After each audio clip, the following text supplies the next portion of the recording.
Boop, boop, bloop, bloop, bloop, bloop. They not like us. They not like us. They not like us. Bum, bum, bum. They not like us.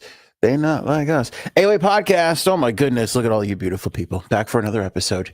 Live chat is hopping. I love it. Good to see everybody. Replay crew. Love you as always. Just because you're not here live doesn't mean we don't love you. But we have a lot of stuff to discuss on this episode. We got another day. We got another plane crash. 2 dead in Arizona. Very sad and tragic news. What is going on? Why can't we keep airplanes in the air? I don't know what happened. New developments in the Blake Lively versus Justin Baldoni. That's the beauty about this podcast. You're getting the day's biggest news. We're talking about it. We're joking about it. We're having some fun with it. Last episode, it's Brigitte Macron.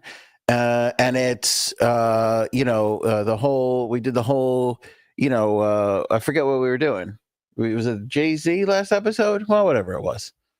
We did that last episode. Oh, no, it was Gabby Petito. Those are the hot stories. Today, those have cooled. We bring back Justin Baldoni, Blake Lively, give you the latest. Friday, could be old news by then. Then we're back to whatever. You know what I'm saying? Like, for instance, Kevin Spacey. We haven't talked about him in a while. He's back in the news. Him and Guy Pearce having a little spat, a little argument. Speaking of little spat, I don't even know what that means. Bonnie Blue might be pregnant. You might not know who that is. Here's the interesting part. Corn Star just did a big group scene. Now might be pregnant. Who's your daddy? That's what we all want to know. She got big old titties. There you go. So we'll discuss that. That is quite the predicament. Speaking of predicaments, we've got an asteroid gonna maybe hit Earth. Maybe not. Maybe. NASA's got a new plan as they continue to adjust the percentages of it hitting the Earth or not. And speaking of percentages, that Travis Kelce spent quite a few bucks on Valentine's Day over there with that Taylor Swift. That's tough to date, Taylor. You got to spend. You just can't. I dropped $50 in CVS on chocolates, which that's pretty big for your old pal Aunt. Percentage wise, when you look at my wealth versus what I spent in CVS, I may have outspent Travis Kelce. But still, you got to spend a lot to keep that Taylor Swift happy, and we'll give you the amount that is circulating out there. Maybe we'll get to Subway takes, and of course, you never know what could pop up on any episode here. That's the beauty of the AOA podcast.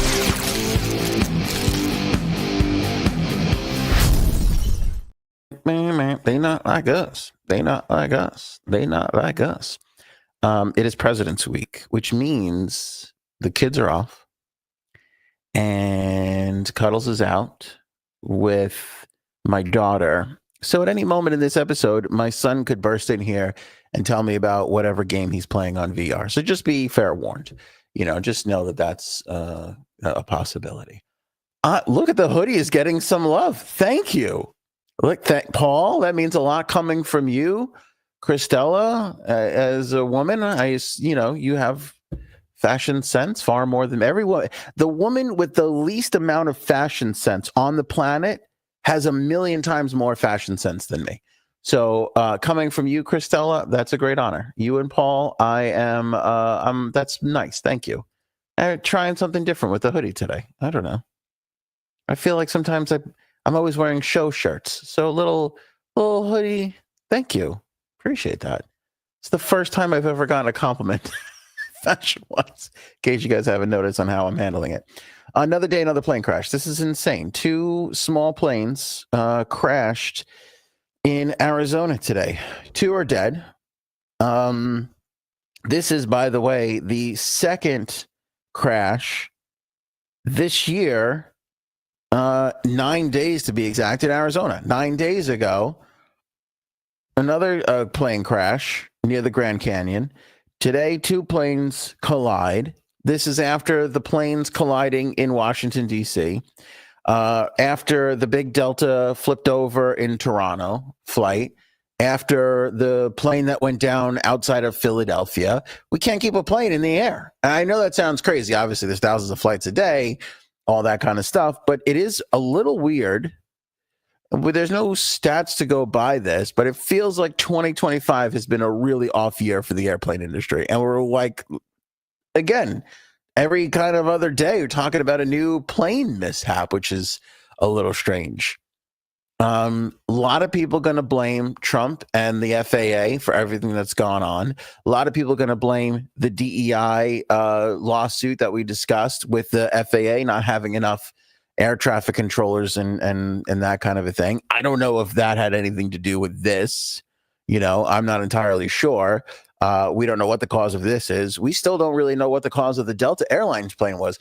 But did you guys see the video of what happened? The plane landed, like the plane touched down on both back tires, and just that right tire gave way, and then the plane just hit one side, flipped the wing, turned over, and just went skidding down the runway. It was crazy. That Delta footage, if you haven't seen it, Google it. It's everywhere now. I play it for you, but it's just everywhere. I'm sure everybody's seen it.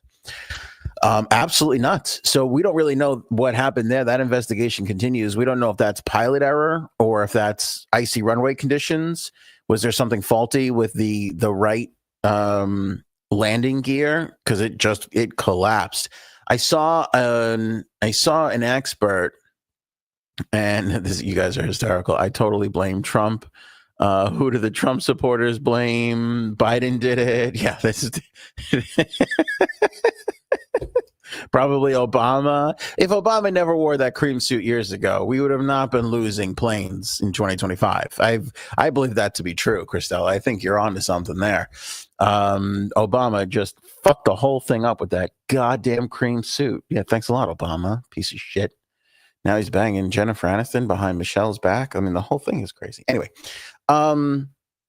yeah, it just seems strange. And I can't help but think about the whistleblowers in the Boeing thing, that they're all out there going, hey, everybody's taking shortcuts with building the planes, and we really got to worry about this kind of shit. And now all of a sudden, here we are all these months later, and fucking planes, shit keeps going wrong with planes. I don't know if they're all Boeing planes. I also want to just say the word allegedly here, because we don't have enough money to fight the Boeing Corporation if they were to sue us for any sort of libel. So allegedly, I, by the way, believe Boeing. Believe Boeing's a great company.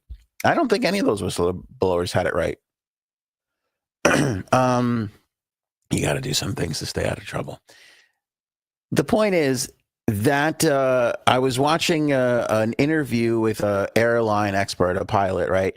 And he was saying, and you probably know this, when you go down to land on the plane, there's that moment where the nose kind of goes up a little bit. They give it a little juice at the end there, just before they touch down, just to kind of soften the blow.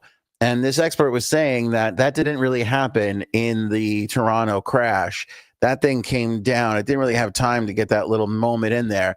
Don't know if that was caused by wind. Again, pilot error. Maybe that wasn't really it at all. Maybe it should have just kind of touched down. But maybe that was it. Maybe it was just too hard for that right wheel to kind of take it, the white landing gear. Who really knows? I mean, I'm sure there'll be more. We'll probably know more over time. But that Delta thing was crazy. I mean, that was crazy to watch. When you see that thing and it flipped over quick, they skidded for a long time upside down. I mean, a long time upside down. But luckily, nobody was killed in that crash. Which is great, because then I don't really feel guilty at all for laughing at all the memes. I don't know if you've seen them out there now, but everybody's putting out memes of like the Delta safety video and it's upside down. I saw a meme before, the one where Nick Cage is smiling at Pedro Pascal from that movie. Somebody put that upside down and it was flying into Toronto with your best buddy. I mean, hilarious shit. The internet is, again, undefeated and funny. And now that nobody died, we could all laugh at these nice little jokes that the internet is providing for us in the subsequent days since that crash. Can't really laugh at anything in Arizona. That's tragic. Two people dead.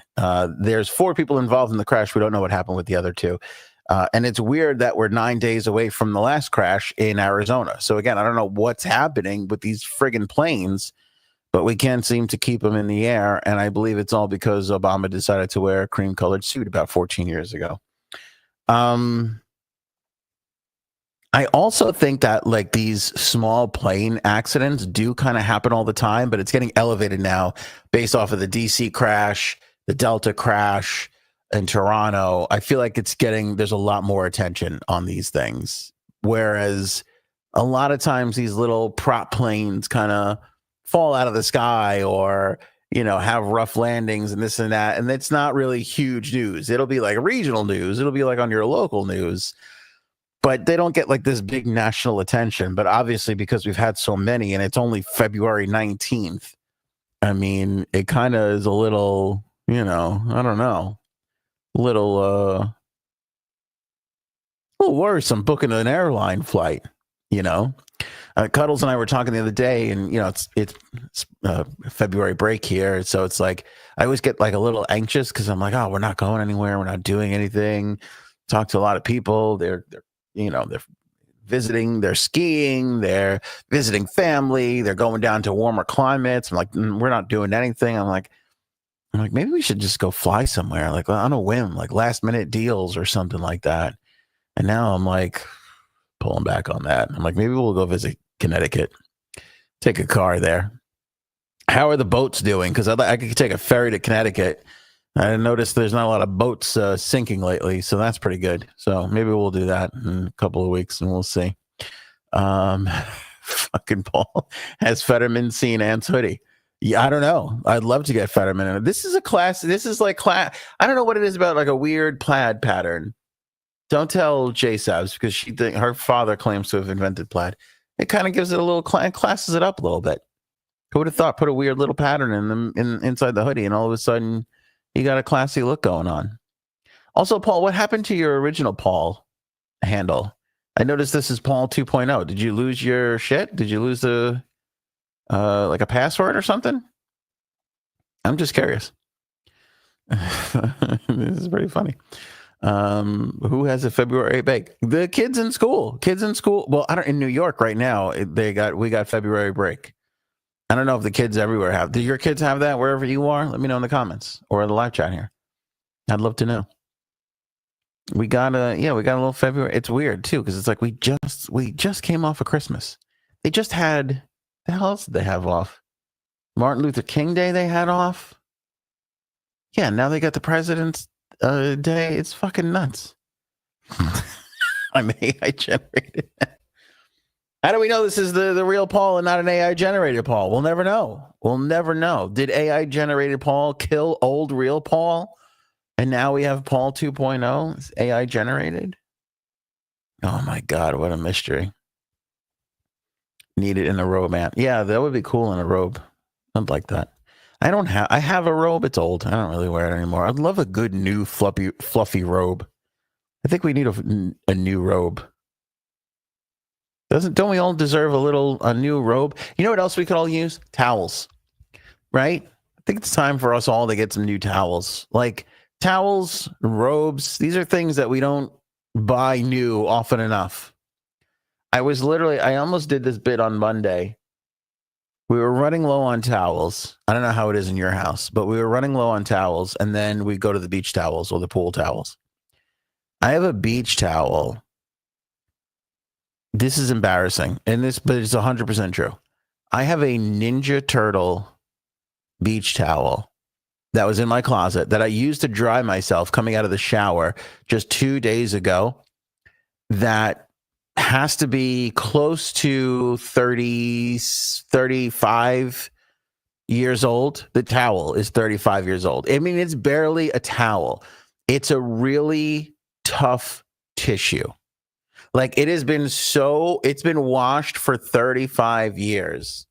By the way, that towel started in Queens. It has made its way. That means we packed this towel at some point in something, put it in a pod, and moved it to Long Island. And it has been in this house for like 12 years. It's a Ninja Turtle towel. And I'm drying myself with it. And I'm like, does anybody else keep towels for fucking 35 years? Or am I the only demented, crazy asshole that does this? And it's so thin. You could almost see through it. It is so thin. But for some reason, it has fought the test of time. Okay? It has survived. And there's that moment in marriage where you get married and it's like, okay, who's got the nicer TV? Okay, the shittier TV goes in the bedroom or the garage or the garbage, right? You have these like who's got the better toaster? You have appliance and material face-offs, right? And you throw the shit away that you don't need. Somehow, the Ninja Turtle towel survived, and here I am 35 years later still drying myself with a Ninja Turtle towel. That can't be normal. That can't be right. There's got to be some sort of specialized therapy that can help me here. And I just don't know if it exists. Is there towel therapy? You know, I mean, is there, should I be proud of this? Should I be embarrassed? You know, I feel like, I don't know. I don't know what to make of it. You know, fucking 35-year-old towel, still working. And I dried myself and I go, I should just throw this away. It's time. The run's over. And I put it right back in the hamper to get washed and used again. It's embarrassing. It's embarrassing. What if the 42-year-old man is drying himself with a Ninja Turtle pool towel? You know, somebody's got to go get help. Somebody's got to get some help. Anyway,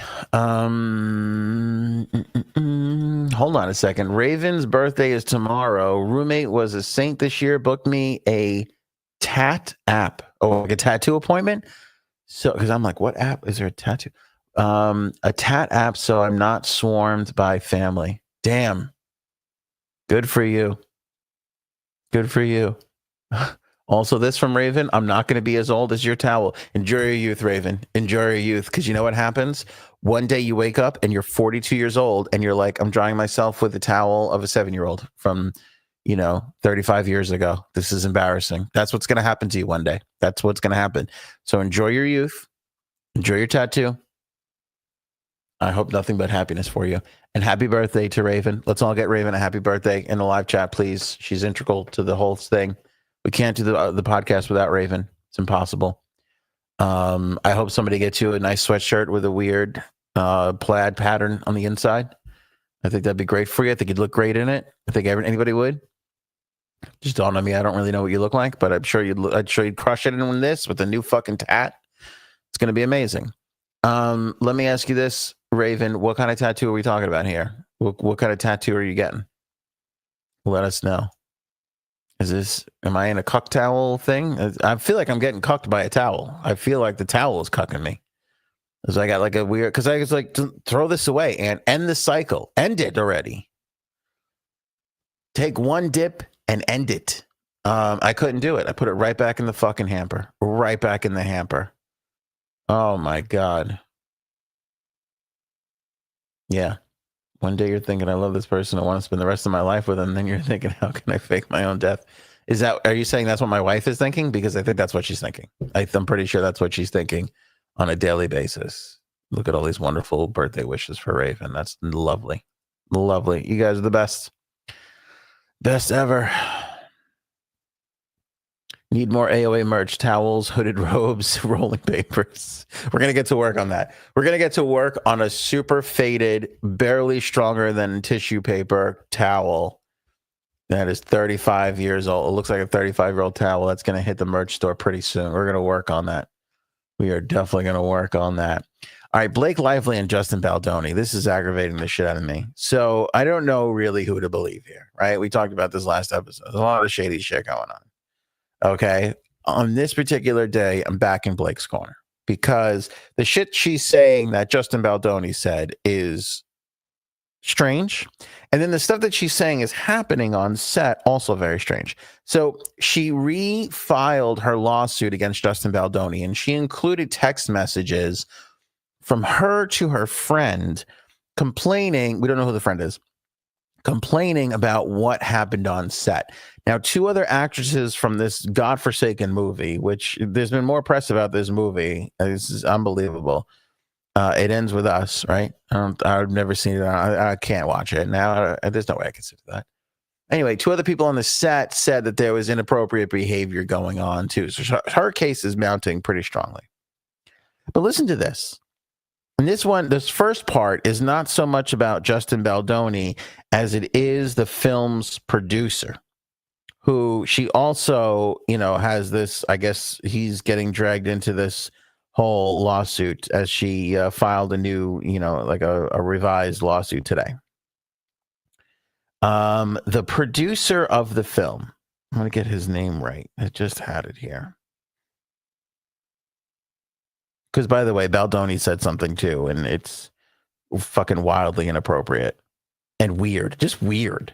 But the thing that the producer did was even more strange. So the producer shows Blake Lively video footage of his wife. Okay. His wife, totally naked. Sounds inappropriate, right? Thus far. Wife's totally naked. She doesn't know what's going on, right? A wayfarer. The guy's name is Wayfarer. Wayfarer, you got just what I need. Here's a naked video of my wife, Wayfarer. Let me see. Blake texted her friend. These people, whoa. I was going to invite you to the set tomorrow. It's like HR nuts today. The both of them, referring to Baldoni and Wayfarer. Oh, sorry, excuse me. Wayfarer, co-producer. The Wayfarer is the name of the company. Jamie Heath. So Jamie Heath is the producer on the film. He shows Blake Lively video of his wife. His wife is naked. And Blake says, I thought I was looking at a porn at first. And then as the video plays on, it's footage of his wife giving birth. Okay. I have a wife who gave birth not once, but twice. I did not film either one of them. When the baby came out, I filmed the baby, but I wasn't pointing my iPhone at her cooter going, hey, everybody, watch my son come flying out of this hole. Inappropriate. Inappropriate for your wife. Inappropriate for the Apple lens that has to take this all in, right? Unnecessary. Why would you show people at your workplace a naked video of your wife giving birth? Because I'll share another way to do this. You go, hey, everybody, I had a baby. Take my word for it. If you don't trust me, here's a photo of just the baby. Right? Here's a photo of my wife afterwards holding the baby with the blankie over her. That's how normal people do it. It's really weird to bust out a nudie video of your wife giving birth. That's, referring to the video Heath showed of his wife giving birth naked, in her complaint, she thought it was a porn at first, saying, quote, I don't want your gaze or words or tongue or videos of your naked wife. Lively concluded in her message, it's shocking, clowns. Her inappropriate behavior complaints were then reported to Baldoni, Heath, and Sony exec Ange Giannotti on May 26th of 2023 per the suit. Page 6 and other news outlets have reached out to Baldoni's reps for comment on the exchange Lively had with her friend, but did not immediately hear back. So he is not talking about that just yet. That's a little, can we all agree that's a little weird? I mean, I took pictures of my wife in the living room. You couldn't see any body parts. And once we got down to like, hey, this is going to happen soon, the phone went away. I was in there with the breathing and the holding the leg and the holding the hand and getting my hand, amazing. I can use my hand, squeeze the shit out of my hand. I was in there. I was in the game. I was playing. I wasn't on the sidelines filming. Who busts out? Who goes, hey, everybody, fucking here, look at my wife. Look at my naked wife giving birth. The fuck is that? That's really weird. Like, that's really weird. Like, you have to know. You got to know. We don't have people this socially naive, do we? I have a hard time believing that. The other little tidbit we learned from this was at some point, Justin Baldoni once asked Blake Lively if her and Ryan Reynolds climax simultaneously while discussing a potential sex scene between their two characters in the film. That's a weird thing to ask somebody. I don't know if it's weirder than showing someone full nude video of your wife giving birth, but really weird. That's a really, really weird thing to say. And I know it's weird because I think to myself, is this something that J-Sabs would say? And if the answer is yes, that's confirmation that it's really weird. And in this particular case, both are true. Both are true.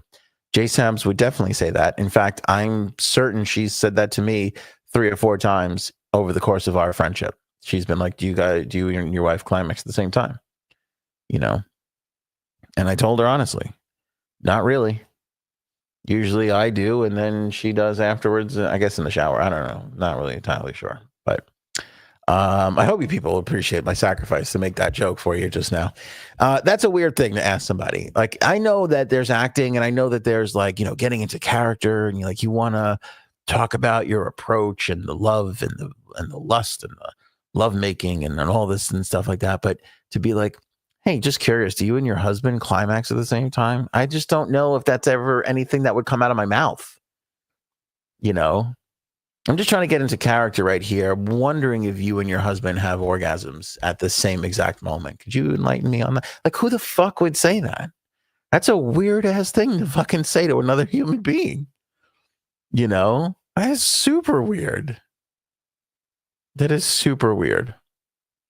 So this whole this situation is the gift that keeps on giving, especially to podcast hosts. I mean, there's plenty of weird shit to get in there and discuss and talk about. Do you and your husband climax at the same time?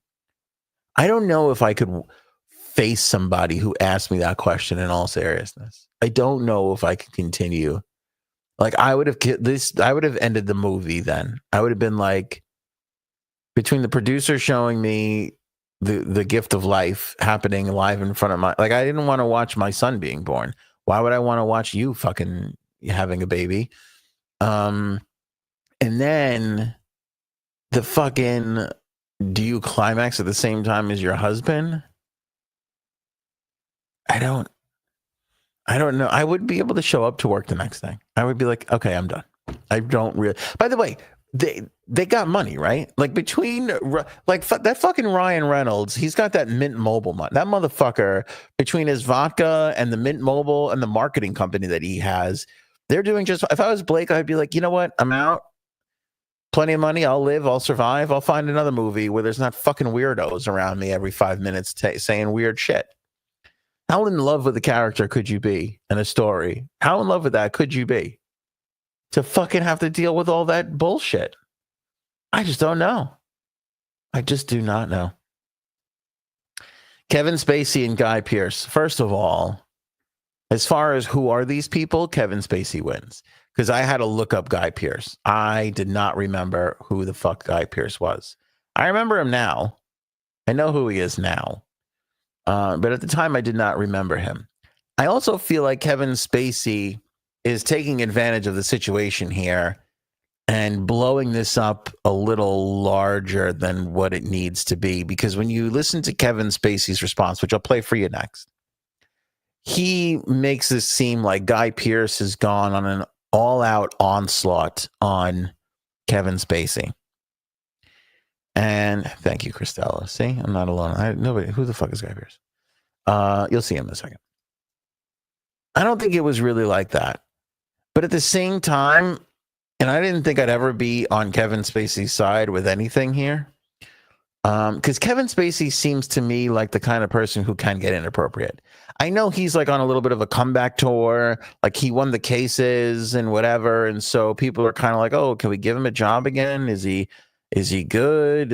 You know, is he this or that? I know they're having that moment, but Kevin Spacey, again, seems to me like a guy that could get inappropriate with somebody. He definitely seems to me to be a kind of a guy who would ask you if you and your partner climax at the same time. I think that's That to me is like a Kevin Spacey thing. Like I could totally see that being a Kevin Spacey thing. Anyway, here's Guy Pearce on an interview of some fucking show with a guy who has a TV behind him and two weird chairs. I don't know what happened to talk shows when they were just like, just give me two weird looking chairs that look totally uncomfortable that nobody would ever have in their living room and put a TV behind me and that's it. Right. And then when they asked this asshole, what do you want on the TV? He goes, I don't know, just put interview up there. He goes, put interview. And some weird producer didn't know that this was just like a thing. And he literally put interview in quotes. Maybe we should do that on the podcast. Maybe I should put a TV like over here that just says podcast in quotes, like, or discussion or conversation, just in case people are like, oh, what is happening here? Oh, it must be an interview because the TV behind them says interview. I don't know how fucking stupid people are. Anyway, I digress. Here's Guy Pearce being interviewed by some fucking schmuck without a tie, who asks him specifically about Kevin Spacey. Kevin Spacey, who you work with on LA Confidential. Yeah. Yeah. Tough one to talk about at the moment. Yeah. Amazing actor. Yeah. Incredible actor. Slightly difficult time with Kevin. Yeah. At the time you were working with him? Yeah. Yeah. He's a handsy guy. Oh, okay.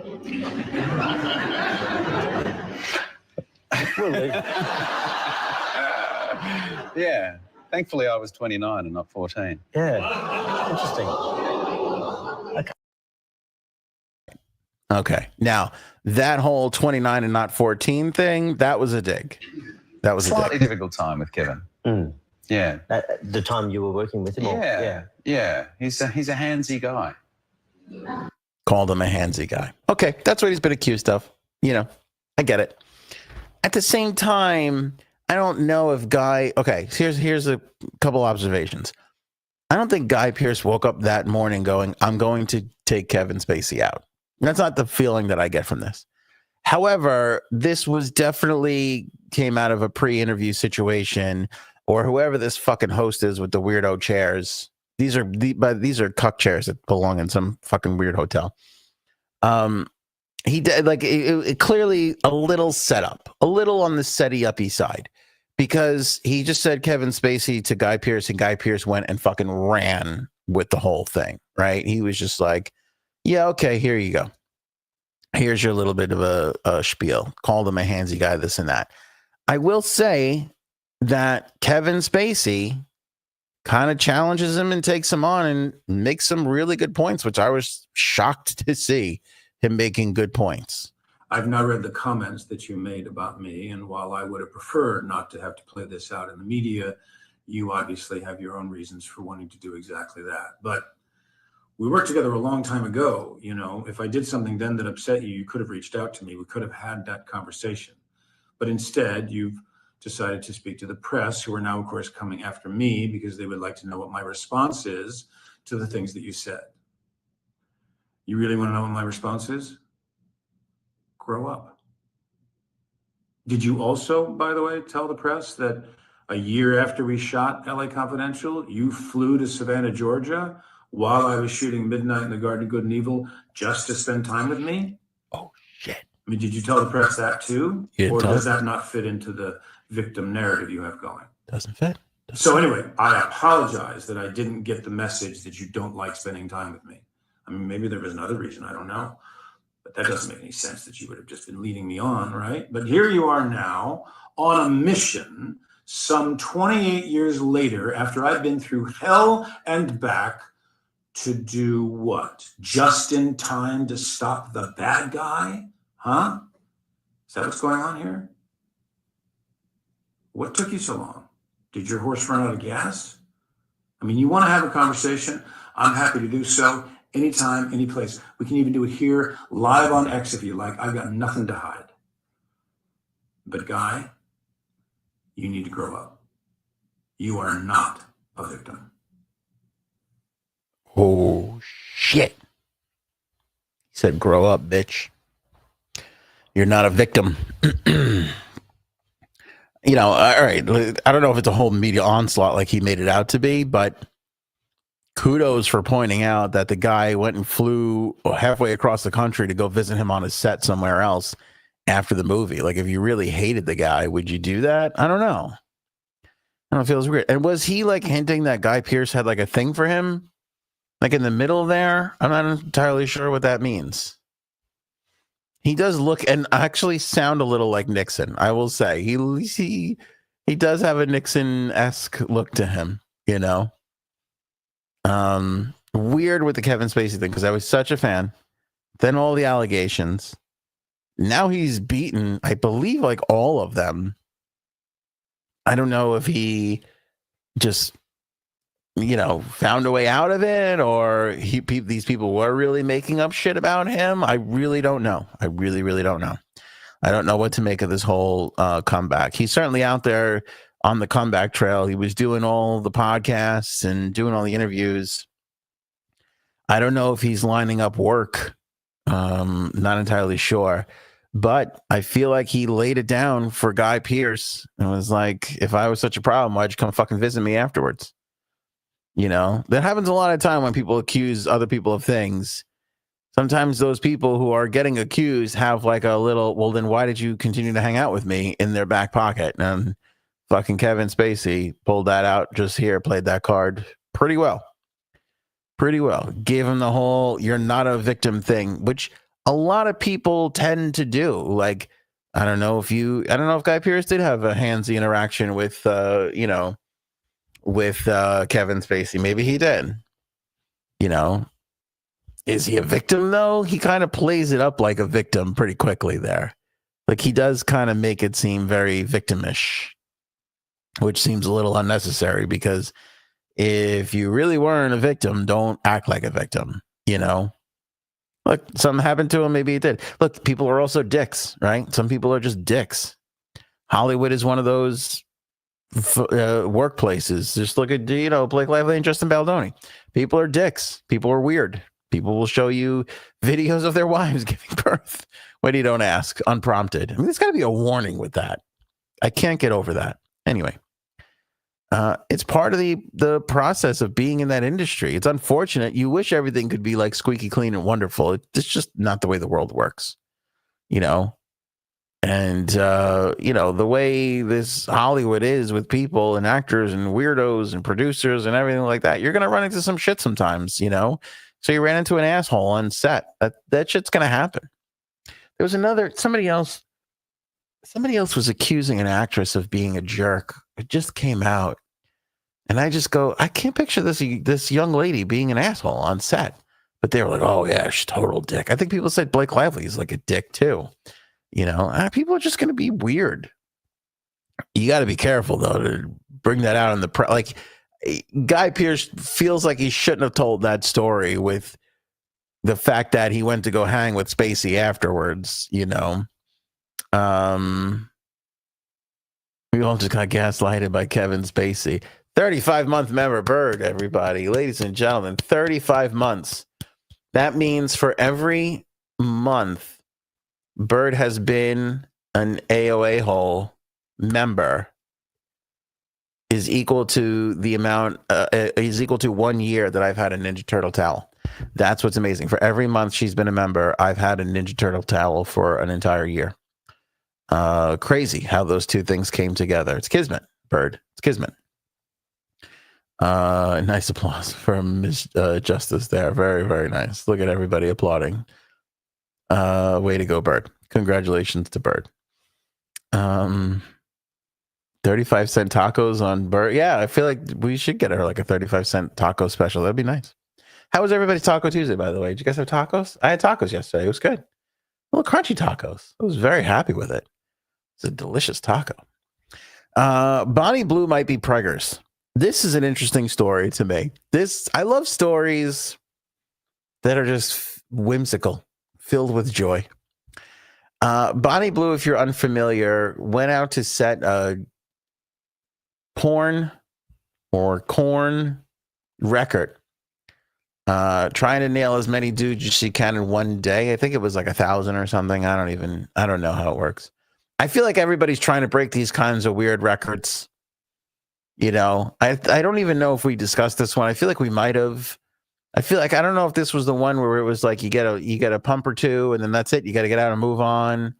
I don't know what the rules are or what the governing body of these record book things are. I don't think Guinness is touching this one. I don't think the Guinness Book of World Records is touching this one. So I'm not sure who's keeping track of all the porn records. But Bonnie Blue, adventurous young lady, decided to, have a gang scene and get a lot of dudes involved. And now, was it 100 or 1,000? I don't remember. I don't even feel like 1,000's possible. But I guess they said it was 1,000. I don't know. That's another weird thing to me. What's that line like? What is that line situation? Are they standing in, is it a single file? Is it single file or are people just milling about? Is it like when you're a kid, it's double dutch. You got to wait. Hop in. It's my turn. Is that how? I don't know. I don't know how it works. And you know what? Don't answer me in the comments. I don't want to know. I don't want to know. I'm okay wondering about it. But Bonnie Blue decided to have one of these big scenes. And I don't know what the deal was, but here we are. I guess she did this like a month or so ago. Maybe it was 2 months ago. I don't know. And now she's posting on social media that she has cravings. And she posted on her Instagram stories today, which is like taken off. And I'll never fucking find it again. Okay, here's the weird thing with these porn stars. You go to search them and like they have 19,000 accounts. Like there's fan accounts and fake accounts. Here's Bonnie Blue. Like here, like I had to go to. There's. You mean you can only see 5 accounts there, but if you click on accounts, there's like a billion accounts with Bonnie Blue. Look at all the Bonnie Blue accounts. Who's sitting there? I mean, I can ask the question: who's sitting there going, "I want to bang 1,000 guys in a day"? Is that the same mentality of people that are like, "I know, I'm going to make a Bonnie Blue. I'm going to make a porn star Instagram." I don't know. Hey, what do you do? I run a porn star fan Instagram. That's what I do now. And like you click on all these accounts and they're just videos of like, does she post a video and then they go, "Oh, I'll post the same video"? Hey, can you come pick me up from the airport? Not right now. Bonnie just posted a video and I have to put it on my fan Instagram. I have to repost it. Well, don't you think people that are fans of hers are just on hers? What are they on? I don't understand how fan Instagram accounts work for porn stars. Don't you just go right to the like I like the New York Islanders. I follow the Islanders on Instagram. I don't want to go to Carl's Islander fan page so I can see what Carl thinks about the fucking, there was a trade. I wonder if Carl's covering the trade. No, I'll go to the Islanders. They'll tell me there was a trade. I'll get the trade information right from the people who made the trade. I don't know why I have to go through a fucking fan. Anyway, I had to like Google her to find the right one. Bonnie Blue. I can't imagine what this is going to do to my Instagram search now the next couple of fucking days. Anyway, Bonnie Blue's Instagram is at Bonnie_Blue_XOX. Feel like she's kind of ripping us off with the AOA thing. Anyway, she posted a picture of her on the gram, and it says cravings, and it's chicken nuggets, it's ramen, and it's pickles dipped in hot fudge or chocolate syrup, looks like, because it's very loose. And it's got sprinkles on it. It looks like a very Preggers person meal. Here's her. I got to hold it so it doesn't. There it is right there. There's chicken nuggets. You can clearly see the pickles in the chocolate sauce and like some like rough cooked ramen. I know that's a pregnant woman meal because I'm looking at this going, that actually, I give that a try. I might That looks delicious. I could definitely go for the nuggets. I don't know about the pickles and the chocolate sauce, but I'm sure I could fight through it. I've done that. I fought through some meals before. The ramen with some kind of, I don't know, whatever. And she put hashtag cravings. Now, her other like porn friend just announced that she was pregnant. I don't know what that girl's name is. Hold on. I have it written down here. Lily Phillips. She's joking around that she's pregnant, but people just saw her like a month ago and she didn't have a baby bump at all. And now she looks like she's full on 6 months pregnant. So they think that that's fake, but they also think that it's like her friend, like kind of like, I don't know, loosening the ground up for it, whatever. But the fascinating part about this is, and again, she could be just drumming this up for publicity because it's working, because we're talking about it.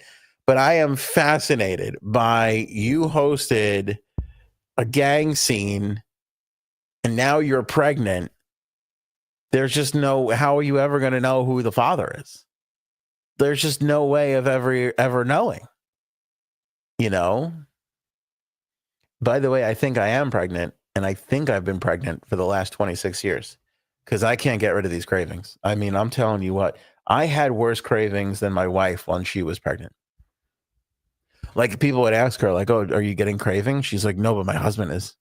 And they're fucking out of control. Peanut butter and banana sandwiches, ice cream at all sorts of hours in the morning. Like it was crazy. It was crazy. When my wife was pregnant, I think I gained the most weight ever because it was just like, let's just fucking eat. Let's just do it. She'd be like, well, should we get raviolis or should we get like a baked ziti or should we get like linguine with clam sauce? And I'm just sitting there like, fuck yeah, let's do it all. Why do we have to make choices in life? Let's get it all and just fucking we'll get it for the fucking table here, even though it's only you and I. It's for the table. Couple extra pastas ain't gonna hurt nobody. Hurt the blood pressure numbers, that's for fucking sure. She might just be bloated. I'm a dill pickle person. I can't do a sweet pickle. Yeah, now that's Raven's Cravens right there. Yeah, that's pretty true. Where is Maury when you need him? Dude, Neil, we would need a week-long Maury marathon to get down to the bottom. You're testing 1,000 dudes. You got to test it. First of all, you got to track those people down. I don't know. Like, you look at the way the U.S. government operates, I doubt a porn production is going to keep really good records. Do they check people in? Are they testing them? Again, we can't even figure out if they're just milling around or if they're standing there single file. Is it like one of those checkout counter lines where you're on one big line and then you break off into other lines to see what aisle opens up first? I don't know. So I don't know if they're keeping records there, but I do love the story of porn star has gangbang and now might be pregnant. And not just like a 6-person gangbang. No, 1,000-person gangbang. Like that is... And could you imagine taking part in that? I mean, that's kind of... I don't mean to be judgy here. This is embarrassing. But now it's like you might have a baby to boot. There's nothing not to love about this story, especially because me and everybody I know wasn't involved in it. Although I shouldn't really speak. I do have a lot of cousins, and I'm often not in touch with a lot of them. So here's one person that is an expert on gangbangs. That's J Sabs. Hello, J Sabs. But not as much as an expert as your mom's. I'm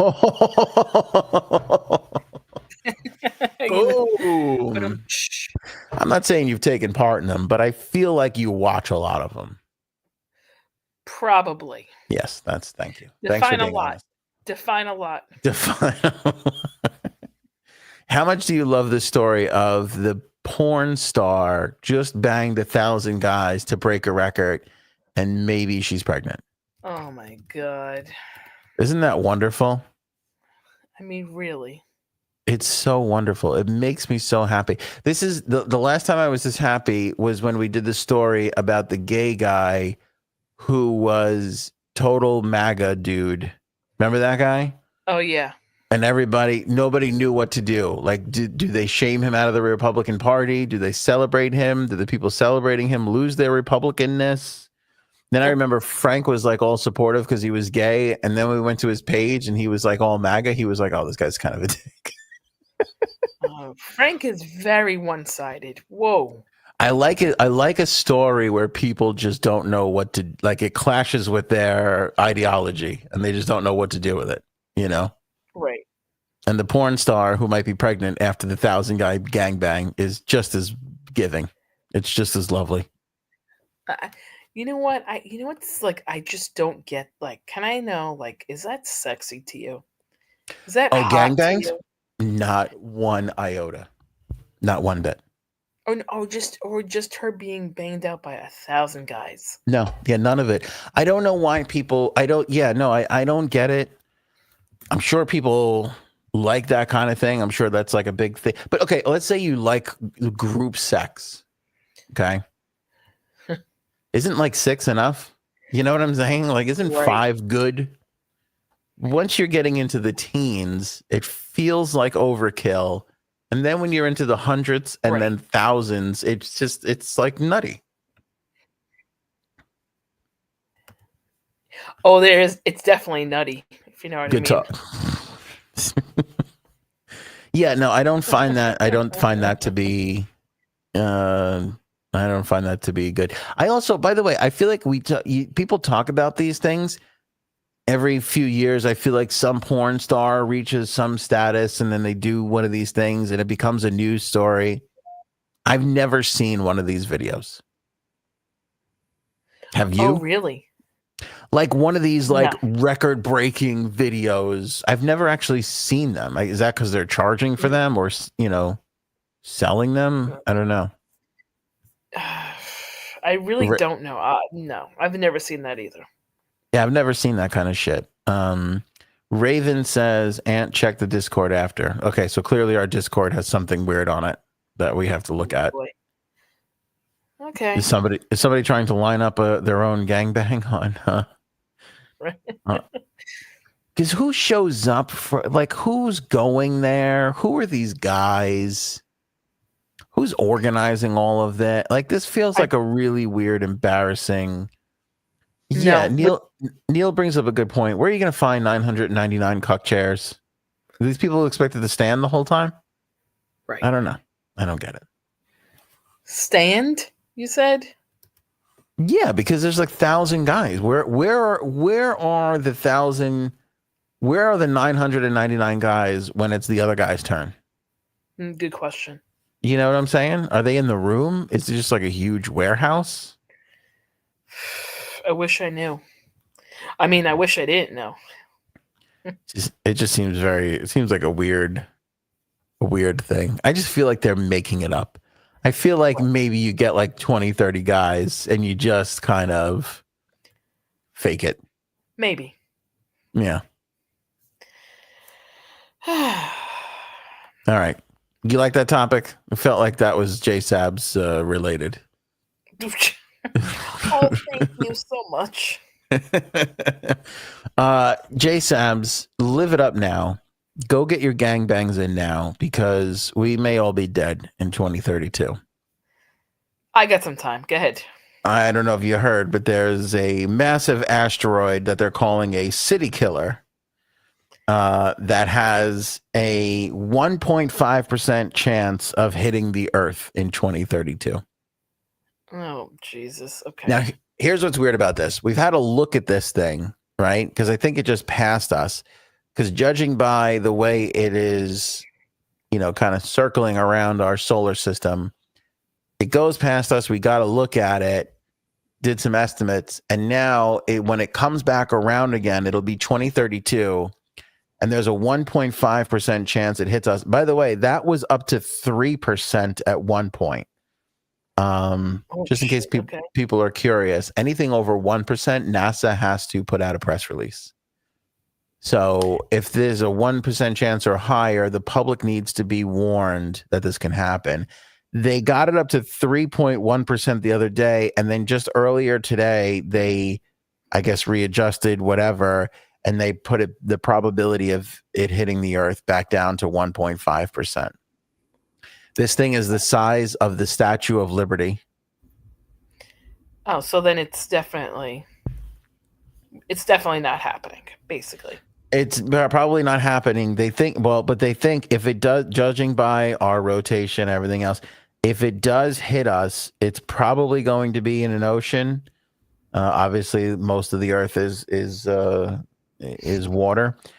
Eastern Pacific Ocean, Northern South America, the Atlantic Ocean, Africa, the Arabian Sea, and South Asia are all possible. Okay, that feels like most of the Earth, by the way. Yeah, we're good. It doesn't sound like it's going to hit New York, although that didn't stop somebody from putting out an animation of what New York would look like if it got hit by an asteroid, which, spoiler alert, didn't look good. Oh, boy. Okay. But the last time that we got hit by an asteroid, it was in, I think, Utah. There's like a weird crater in Utah. And that we're good then.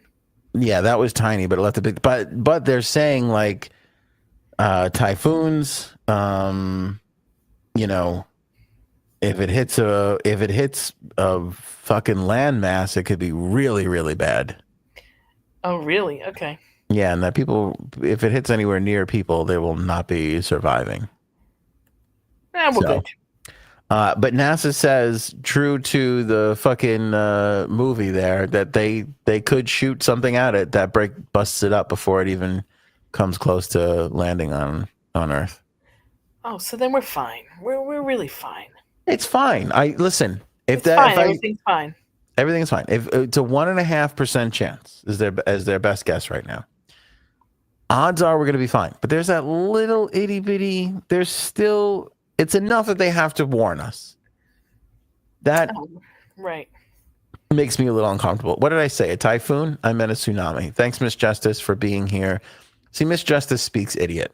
So she's able to translate what I'm trying to say into regular English for all the normal people. Thank you, Miss Justice, for that. DJ Snanigan goes, well, we already have the soundtrack for this event. That's true. We'll be rocking fucking that Aerosmith is going to run right to the top of the charts again if this fucking in 2032. It's going to be a big year for Aerosmith. They're going to be on a tour. They're going to roll them out there in their little fucking wheelchairs. They're going to do their little song. Everybody's going to go nuts. Oh. Okay. It's going to be adorable. It's going to be adorable. J-Sabs will be all horned up and turned on because there'll be all people drooling on themselves that are old men. Oh, God. You're going to love it. You're going to fucking love it. Can't wait. Travis Kelce and Taylor Swift's Valentine's Day. We got to talk about this. You want to take a stab at what Travis Kelce spent on Taylor Swift this past Valentine's Day? At a restaurant or just in general? Just in general. Like, what is you're a Taylor Swift fan, right? Yes. Okay. What does Travis have to spend to make you happy as a Taylor Swift fan? Probably at least 100,000. That is exactly what he spent. 100,000. See, that's exactly what he spent. Now, I was saying before, I don't know if you heard this, but I dropped about $50 at CVS this Valentine's Day. Oh, God. Judging by my wealth and me spending $50 at CVS, I think I actually outspent Travis when you adjust our wealth, because what he's worth. Exactly. Spending $100K, I actually gave more to my wife than he gave to Taylor Swift, and I'm going to bring that up to her as soon as she gets home from wherever she is. I'm going to text you something. Okay. I hope it's not a video of anybody giving birth, because if it is, why is that? Because that's what happened to Blake Lively on the set of that Justin Baldoni movie. Some producer showed her full-on nude video of his wife giving birth. See, now let me tell you something. Yeah. I wouldn't be offended if someone showed me that. No, that's a batshit crazy take. And by the way, you're wrong. Why I know not? It's just opinion and your feelings, but you are incorrect. Wait, let me give you one of these. Hold on a second here. Wrong. Yeah. Oh, I just want to say one thing. Go ahead. The whole giving birth while nude thing, it's weird to me. But there are women who feel like they should for some reason. And from a doctor's perspective, because I've talked about this with a doctor friend of mine, they think it's weird as well. They say, I didn't okay. think of that. Yeah, I didn't think of that. Why are they nude? Well, yeah, but no, hold on a second. You're wearing the robe. Okay, so technically, you don't have to wear the robe if you don't Wait, want no, to. not the robe. What do they call it? The gown? You're wearing the Yes, hospital gown. You're practically naked anyway. but you don't. Technically, you don't have to. Wear There the have gown? been. You don't have to wear the gown. No. Then why That's was I wearing the gown when my wife was giving birth? I'm not really sure. I did not. I wore something different. You didn't wear the gown? No, I wore something different. Renegade. Rebel here. Rebel without a cause. Yeah, What I did know. you wear? I wore a. It was a. If you don't say sweatshirt, this is ridiculous. Who doesn't wear Sweatshirt. a comfy hoodie? Absolutely not. Although you're always hot. I forgot. I'm always Sorry. hot. Yeah, sorry. My husband wore a hoodie, and he actually had the hood up, and it was. You have to. It's like warfare in there. It was June and July, and the June was, I think, the hottest day that summer, and he was freezing. Yeah. And in July he was also freezing. I wore it's called a birthing gown. It's not really a birthing gown. You're the biggest asshole. There are some times where I just really can't stand you. It's not really. It's basically just a black dress or any color. It's just a dress. I'll tell you why I didn't want to wear this stupid hospital gown. Okay. Because I knew I'd be fucking hot in it. And in the hospital gown? And I was fucking correct. It was way too hot for that. Even though the AC was on to 64 in the room. Yeah. So you're passing a human being through your body. That's worth sweat. That's a sweat situation. That's a warm situation. I get it. But I will say that I wouldn't think it's weird if someone showed me it. Although some guy at work, he was showing me pictures of his baby when the baby was born, and he took pictures of I don't know why, because I would not allow my husband to do this. He took pictures of the baby actually coming out. No, inappropriate. And he's like, you don't. I remember I was scrolling, and he goes, there might be some ones. He goes, never mind, it's you. You don't care. And I went, You know what? You're right. That's weird. So you saw his wife's vagina? Yes. That's weird. That's weird. That's not something people should be doing ever, and especially at the workplace. Just not something that should be done. She was wearing a hospital gown, though. But my friend, who is a doctor, has told me she does think it's weird when women want to just not wear anything at all. Yeah, I'd like to have a little something on. That is, but what are you going to do if, say it's a person like you. They're super hot. They think they'll be okay with the gown. I would assume it'd be okay. But I get what you're saying now. Maybe it's a little hot. Maybe last minute they're just like, you got to get this fucking gown off of me. And they didn't plan ahead like you did. I'm sure that happens. I'm sure, but there's people who immediately take off their clothes and they're not even hooked up to an epidural yet. So they physically have to get up and pee. So they're walking around their room naked while people come in and say, oh, let me check your chart. Let me move you. That's weird. That is weird. I don't care for people that are way too comfortable in those situations. Priscilla says, "Aunt, how can Jay Sabs be wrong for her opinion? Her hot takes are why we are here. We're all here for her hot takes, but I don't control the buzzer. She's just wrong. She's just wrong. Let me tell you why I really hate you. Because you probably put your husband through hell and were like, we have to go get the birthing gown. What did you call it? The birth gown? No, it was, I wonder if I still have a picture of it. I saw it and I was like, oh my God, this is perfect. Because it's like, this is what I wear to go to sleep. And it was like a spaghetti strap dress. That's basically it. But, hold on a minute. I bet you it was $60 too. I bet you it cost way too much. You know what? It was, hold on. It was from, what was that? Toys R Us? Babies No. R Us? It was from Babies R Us. They had it, and I was like, "Oh my god, I got to get this." And I was like, "Oh, it's a tank. It's like, spaghetti strap. This is what I won't sweat." I remember thinking that. They definitely took you for 50, $60, no doubt Oh about yeah, it. no, somebody bought it for me for my shower, so I didn't care how much it was. Oh, nice. Put it on the fucking shower list. I like that move. Athena? Ethna? Shit, I don't know how to say that name. I've seen you before. Goes, nudists have babies too. That's true. Nudists do have babies. We got to respect the nudists. I didn't think of that. It's a good point. But you probably, so you didn't force your husband to go get it, but he probably had to make sure it was in the bag. You probably yelled at him like, "Make sure my birthing gown is in the bag." I was like, bring that and bring a 6-pack. Were you one of these people that had like the sushi or the cold cuts right after you gave birth? First of all, So I like that move. I don't mind that move. I had cold cuts throughout, but I also don't eat crazy cold cuts. I eat roast beef, so that's really not crazy. It's not a fake cold cut. I get you. No. And right. I have to say it just because I know the facts.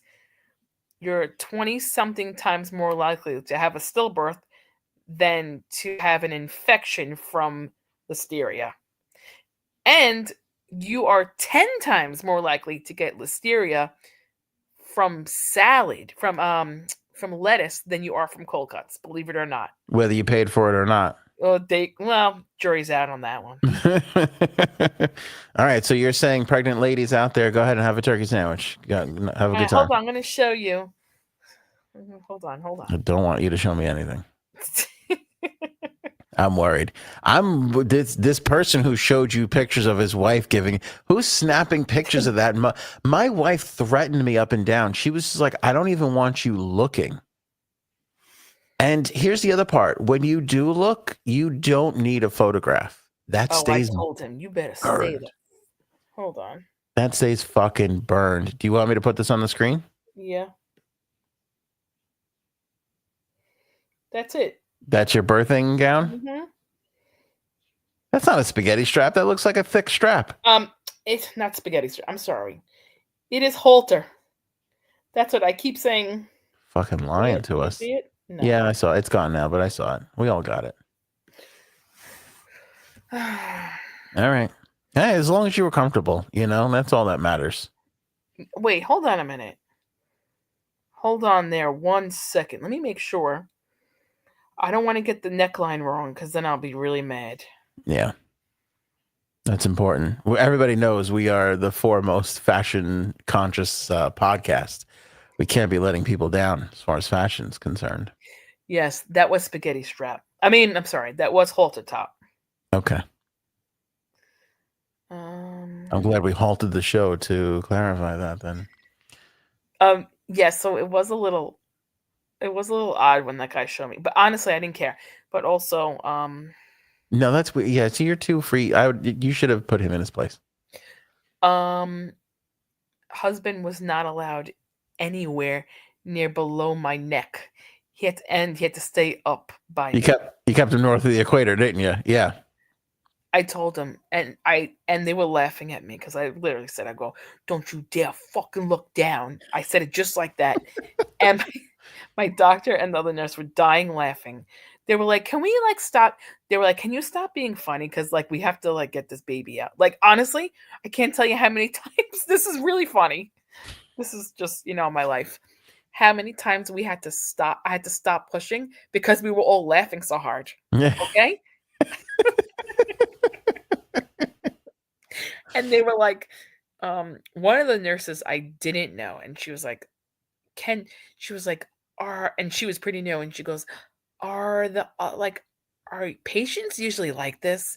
And they were like, no, that's Janine. And then she's like, because it was fun, and she's like, it was really funny.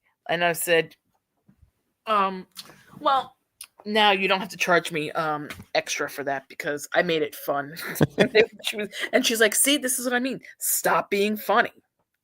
This is a pure sign. If you don't know what it's like to know Janine, she just basically summed it up in that story when she said, one of the nurses that I didn't know. That is Janine in a story, because I'm sure you made friends with all the I couldn't tell you what nurse was in the room when I had both my children. I barely remember the fucking doctors. And you're like the one nurse I didn't know. Well, I don't want to make you feel bad, but I knew a lot of them because when I lost my first, they kind of knew me. You became friends with all of them? Not all of them, some of them, but then some of them, like we had a mutual friend too. So like, but I do know everyone. It's done. That's not normal. That's still not normal. Like I understand there was a tragedy and it was tough and you get close to people. Still not normal though. Still a weird Janine thing to just make friends with everybody everywhere you go. Everywhere. Yeah. You probably went on vacation with one of these fucking nurses for all I know. No, but one of the nurses, my friend, I want to say a couple of months after Diana, she was posting pictures of some girls' dinner. And I was like, oh, that was one of the nurses with Diana. So I texted her and I was like, your friend's a nurse? She's like, at blah, blah, blah. And she's like, yup. She's like, wait a minute. She's like, she was telling me about a girl and it's you. She goes, I didn't put 2 and 2 together. And there you go. Now, what are you asking me about this person for in the text? Is this important? Is this airworthy? It's not airworthy, but just to show you, I know people. Is that why you were going to say something like? Well, yeah, because Janine, as we're talking here, is texting me, do I know so-and-so and how do I know them? How do you know them? I know so. Do we need to talk about it? Do you not want to talk about this? Oh, no, it's fine. Okay. I met her at okay. We don't want to say we met each other because we know each other from someplace. We're just not sure where. And she's one of my friends from when I was in elementary school. She met her in high school. But me and her have a lot of mutual friends. So then when we saw each other at the wake, we went to a wake. And I went to a wake and she was there. And she's looking at me and I'm looking at her and I'm like, we know each other, but where do we know each other from? Mm-hmm. And I know who she is, but like she always pops up on my Facebook, you may know. And then today, like when I got home, I was like, let me see like which group of friends she knows and I know. So it turns out, yeah. Okay. Now let me ask you a question. Is it possible that you know each other from cyber stalking one another because women need to make online profiles of people? No, because I know she was friends with the girl it's one of our friends that lost her mom. So I knew she knew her like from high school. Mm-hmm. But like me and her, she's like, we definitely have met before. We don't know where from. So I went to her friends. I saw you and your lovely wife was a mutual friend. But then also really? Yeah, she knows her too. That's weird. Why? Is Frankie C friends with her? Hold on a minute. Is anybody still friends with people? Like, are you friends with people?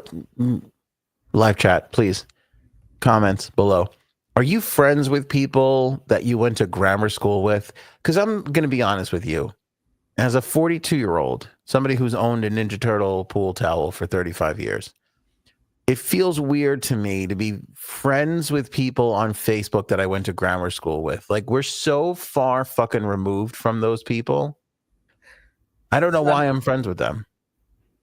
I mean, I know how it happened, right? Facebook became a thing. They would suggest people you know.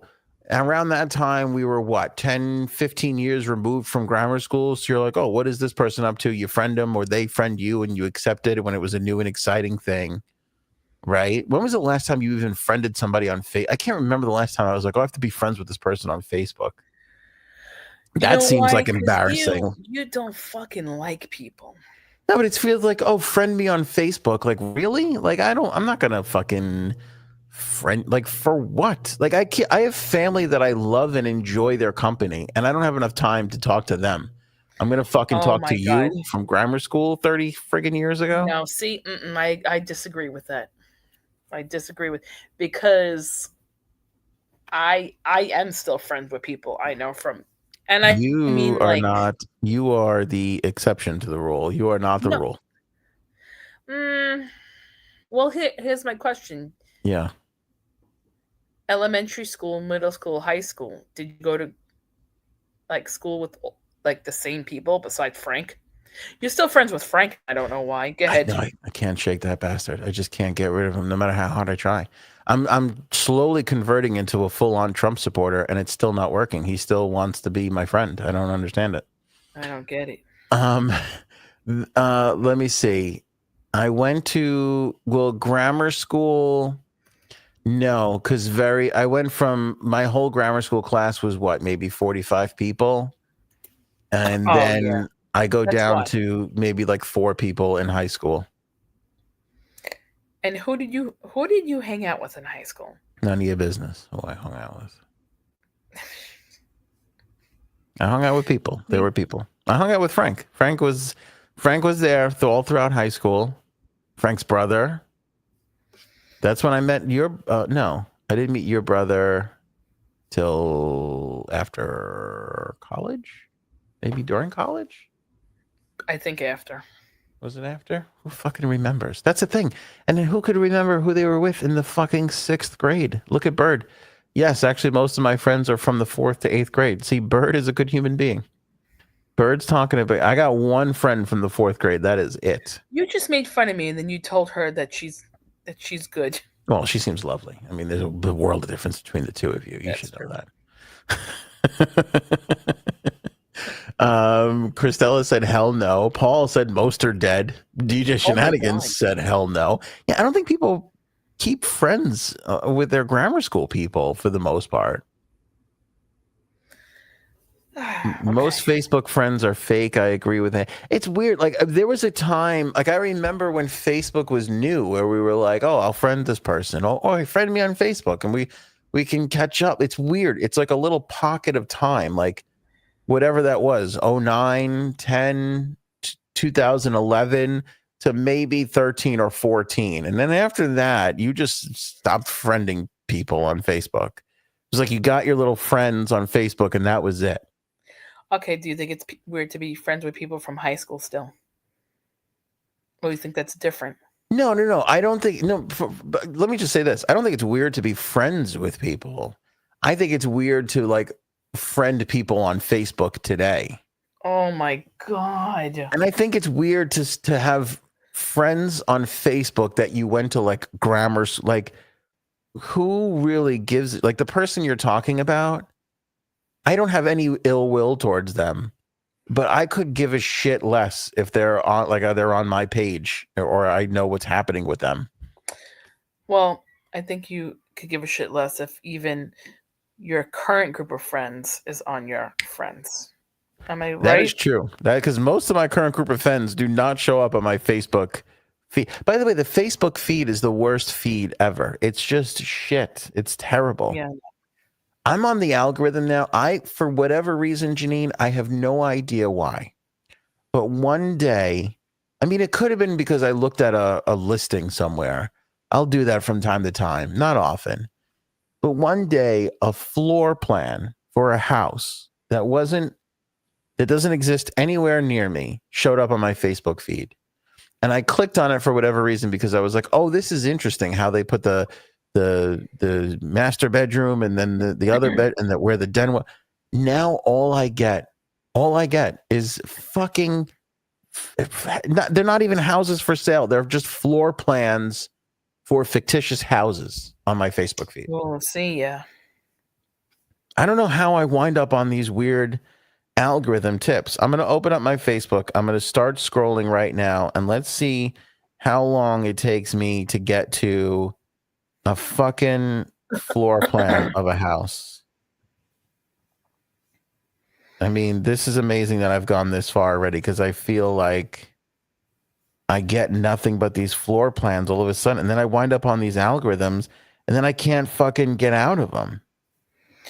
Yeah, I know what you mean. Because here's the weird part. I do kind of like coming up on mine, not Facebook, but TikTok. Yeah, what? I always want to know what algorithm you're stuck on, always. It's sad. It's saying goodbye to your pets. Come on. Oh, like pets that are dying? Yes. Oh, that sounds terrible. That sounds awful. No, I'm on my TikTok. I'm on a great TikTok algorithm. It's pets doing hilarious things. I'm fucking laughing at pets making. I cannot believe oh, okay. Boom. Here we go. Here, look, done. Found it. It took way longer than I thought, but there it is. Look, and it comes. See, it's so weird. It comes from an account that I am in no way following. Look, Stunning Homes. It's the picture of the house, and then it's the floor plan. I get 90 of these a day. Oh, see, that's weird. That's fucking weird, isn't it? That is weird. I can't fucking, it's like nonstop. And then I like slow down now that I slow down to look at that one, forget it. I just unloaded another 20 days of fucking floor plans on Facebook. Yeah, I'm sorry. It's weird. But dogs dying, you got to get off of that. By the way, on TikTok, I've really gone crazy with did you know that if you hold down your thumb on the video, a little menu pops up and you hit not interested? Oh, I didn't know that. Oh, I'm living for that not interested tab. Living for it. I fucking love it. Oh, wait. Yep. Hold on 1 second. Yeah. I think it's weird that people are still friends with people on, like, I would clean out my Facebook friends if I knew how to do that or cared enough to do it. But I go on my Facebook feed. It's like the last feed I go on. Like, I'll check TikTok, I'll check Twitter, and I'll check Instagram third. And then I go on Facebook when I just run out of good scroll on the other ones. Because you scroll a little while on the other ones, and after that, you run out of good scroll. You find yourself in a no fun scroll territory. And then I go on Facebook, and it's never a good scroll on Facebook. It always stinks. It's always like the least interesting shit, you know? I get weird friend suggestions from backwater Asian counties. Is that supposed to be countries? And what's backwater? I have no idea what you're talking about, Neil. No idea. Doom scrolling. Sometimes let me tell you something. I get stuck in scrolls sometimes. This is not healthy. I'll scroll for like an hour and a half. I will just fucking scroll for an hour and a half, and I'll just be like, holy shit, I can't believe I was just scrolling for that long. It's so unhealthy. Facebook is good for fashion. I don't know, Paul. I think you just got a good feed. So you might have a better feed than I got. I'll see good fashion stuff on Instagram, but my fashion is like hockey jerseys. Like, I don't have, I really don't have a good fucking fashion thing. Anyway, Taylor Swift got $100,000 Valentine's Day. That fucking Travis Kelce, he fucking shelled out $100K. I don't even know what half of the shit was on. I mean, they don't really know. There was one thing. I'm glad Jay Sabs, you're back. Okay. They were listing some of the things that he bought. Okay. This, I don't even know what this is. One of the Lux gifts that was given was a box of Red Eternity Venus et Fleurs Le Duo Magnifique. Yeah, I don't know what that is. Which retails for $1,000. What the fuck is that? You don't know what that is either? No, I don't feel so bad. All right, good. I have no clue. Yeah, neither do I. One thing I want to say, though, I am all going off topic. The new Netflix Gabby Petito thing. Yeah, what'd you think? Let me tell you something right now. Two things. I changed my mind. Because I believe I said on the show, if my child were to kill someone, or murder someone, I would probably help them. Right? Right. No, I changed my mind. You wouldn't help them? Nope. You feeling for the Petito family? I mean, I did before. I really did. Yeah. But watching it last night, there was a lot of things that I did not know. Mm-hmm. First of all, it's not boring, which I find like these documentaries can get boring, right? Don't you agree? Sometimes they're like, yes. Okay. A million times. If I know like 30% of the story, I can't sit through these things and be interested. I find them so boring. I did not fall asleep, which was huge for me, and I was glued to it. Okay, first of all, I did not know that when her mother reported her missing, the cops in Florida went to his parents' house. He was already there. They did not question him. They couldn't question him. And they also, like, when they went there, they said to the dad, like, they showed all the body cam footage and the mom, do you know where she is? And they both said no. And they couldn't be bothered with it. And right away, they were like, if you want to talk to our lawyer, you can, but like, no, we don't know. Yeah. His mother. Do you want to know what's really heartbreaking? Go ahead. You want to know what's really like sad? That really makes me sad. We covered that, and that part in particular, like 5 times on this show, and you don't seem to remember it. I don't remember this at all. That's what makes me sad. But yeah, I can remember something that happened in 3rd grade. It's because you don't have enough capacity for this show in your life because you're holding on to so many friends. It's true. There's too many friends I have too many friends. I can't even concentrate on the show. Yeah. His mother, to me, I think that she's an evil. Okay. Right. And then she wrote that letter to him, which was a very strange and weird letter. Mm-hmm. And then his parents, I forgot about this. I did. They couldn't find him for like a month because they reported him missing. Yeah. They couldn't find him for a month, and then his parents go to search, and they're the ones who find him. The father found him instantly. I mean, I get they knew where he liked to hike, quote unquote. We'll never know the real story. I mean, I would like for them to tell the story right before they die on their deathbed. But I want to know if they knew he was going to kill himself. What do you think? Well, I don't know if they knew that because, I mean, they cared enough to hide him, right? So Right. I don't know if they would let him just wander off and do that if they knew he was going to do that.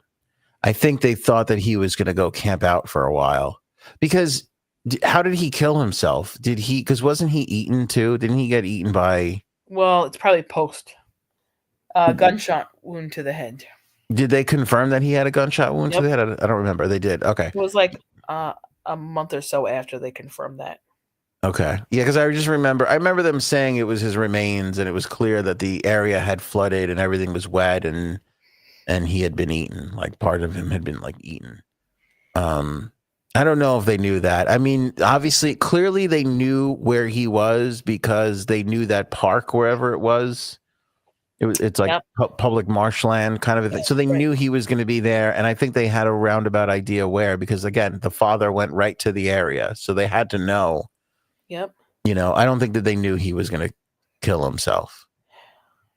But I also think it's one of those things where they probably didn't. It probably wasn't out of the realm of possibilities in their mind. Like, I don't know if they were shocked. And then like this whole story, his letter saying that, because I didn't realize this. At the time, I didn't realize this either.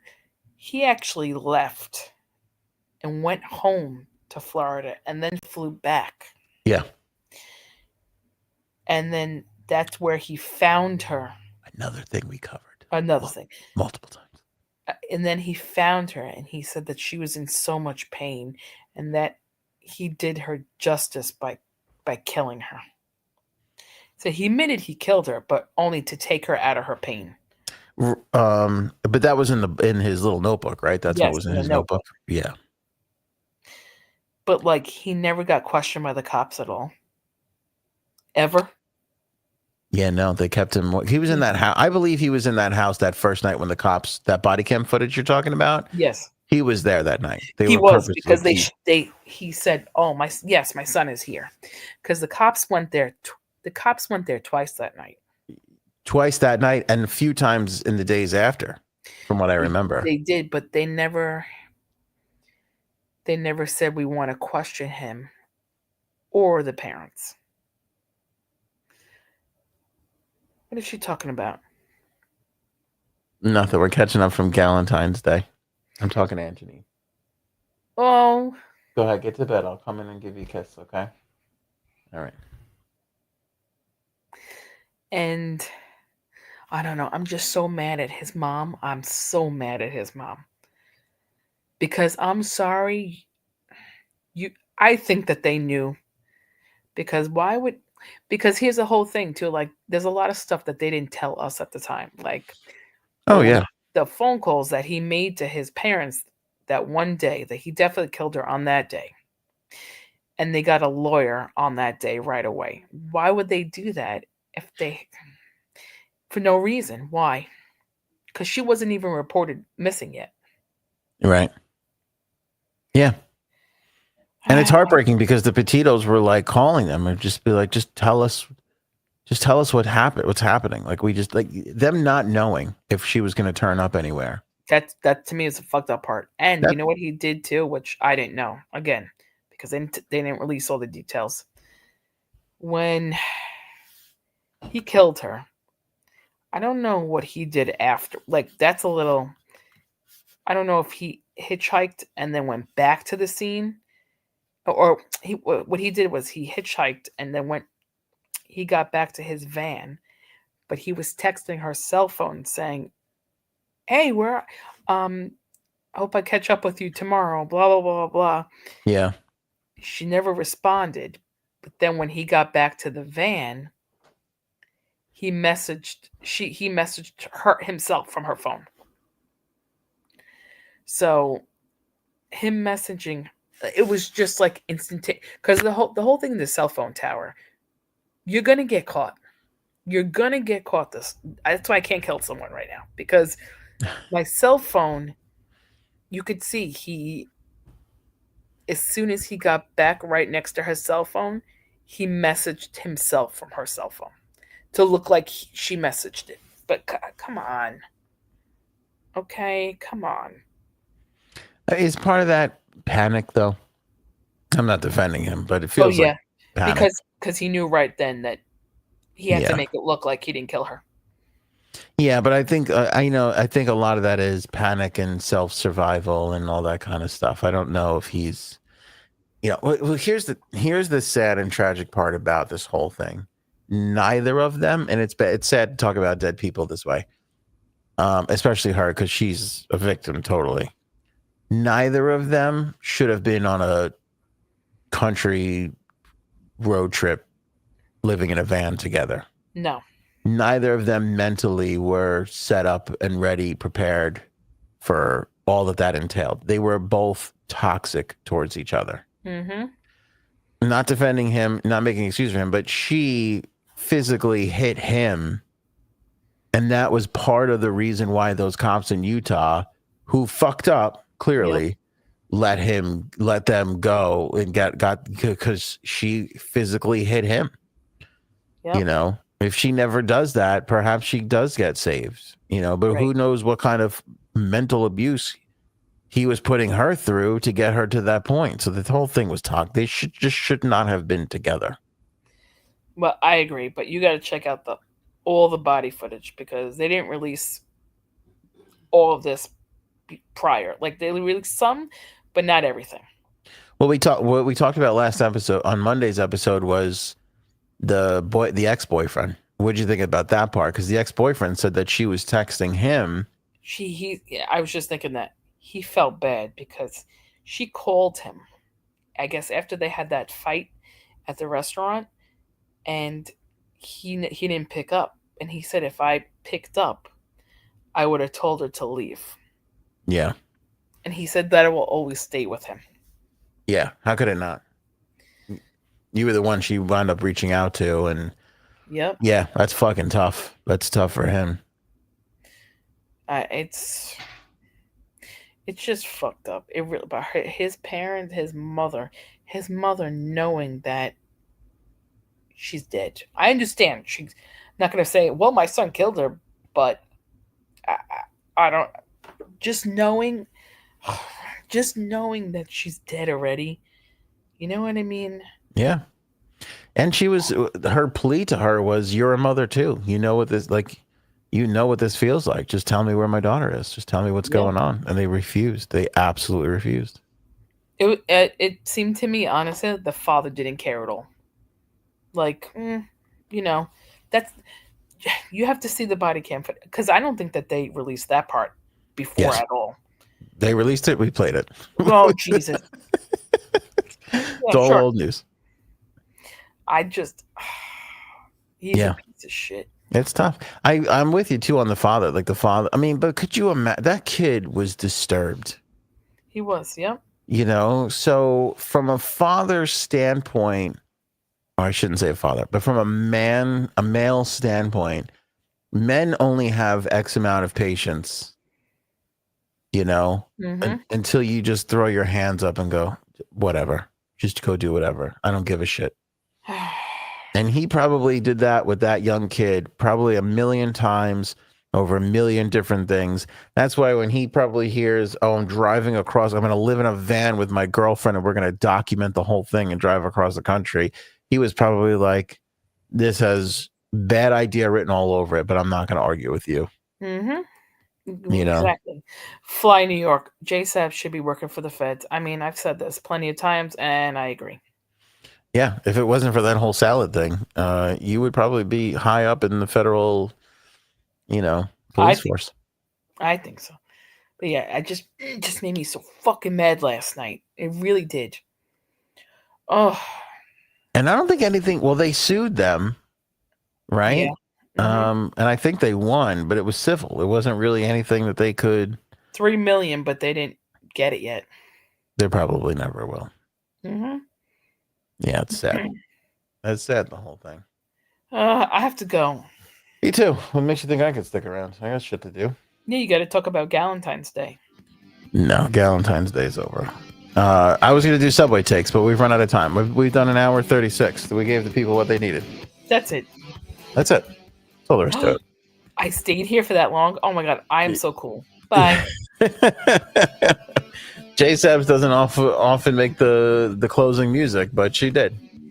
Let's hear it for J Sabs, everybody. Round of applause for J Sabs putting in the time on this episode. Thank you. You're still here. You better not be here when the show ends, because I don't want to have to talk to you off the air. That's not okay. She went. Thank God. Oh my God. Could you imagine a conversation with her when there's not people paying attention to it? That would be totally useless. Totally useless. Yeah, we got lives. We got things to do. We spent an hour and a half together. We did our thing. It was good times. I think it was a good episode. And now we'll take a day off and then we'll come back Friday. Big time. I'm told we got another game Friday. I hope it's tic-tac-toe again. Should be good. Aaron C will be back along. Frankie C, hopefully Jay Sams will have a good time on Friday. Let's survive that Thursday together and we'll see each other a couple days. Show me potato salad. Maybe we should go now. Go ahead.